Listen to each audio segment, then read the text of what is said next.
Hello, there is 5 real estate truths that you need to be aware of. Eric Dennis with CIR Realty.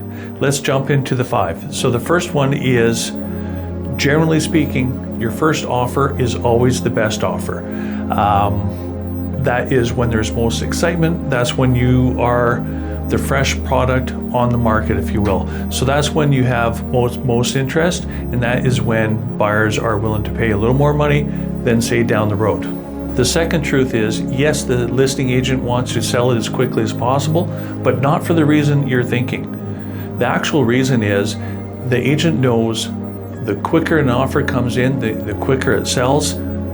That puts more money in the seller's pocket. The agent doesn't actually get paid until well after possession date, which could be another 45 to 60 days. That's agreed upon between the buyer and the seller. So really, that has a very minor impact on how quickly the agent gets paid. But again, the agent wants to sell it as quick as possible. Obviously, they're not working longer, but 2, it nets the sellers more money. The third real estate truth is the 80-20 rule. I'm sure you all heard of it. But basically 20% of the agents are doing 80% of the transactions.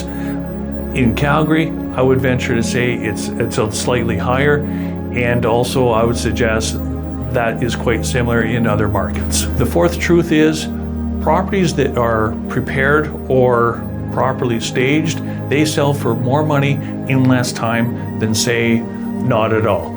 Of course, not everybody can stage the entire home, but it goes back to preparing the home, one, obviously having it clean, and looking as shiny as possible. Today's buyers, they want their shiny. And the fifth truth, and I'm going to expand on this one, is not all realtors are the same.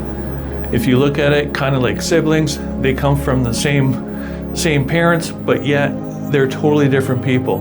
Same as agents. The 20% of the agents that do 80% of the transactions, they're the ones that prepare their sellers to sell the property at its highest value.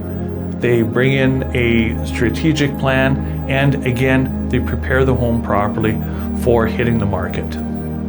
I'll give you a quick example, and again, I'm not going to give specifics because I don't want to shame anybody, but I had a listing come on the market within the same week. Almost the identical house came on the market as far as square footage, same area, actually the same road. Here are the key differences. That property had a walkout basement. It was about 50 square feet smaller, which equates to a closet on each level. The basement was finished and it had a detached garage. Ours had a attached garage, unfinished basement, and new flooring throughout.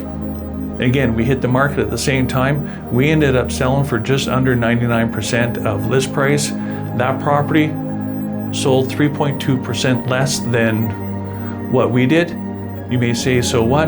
But that equates to about $17,000 on this particular situation based on the square footage. So yeah, the agents do make a difference.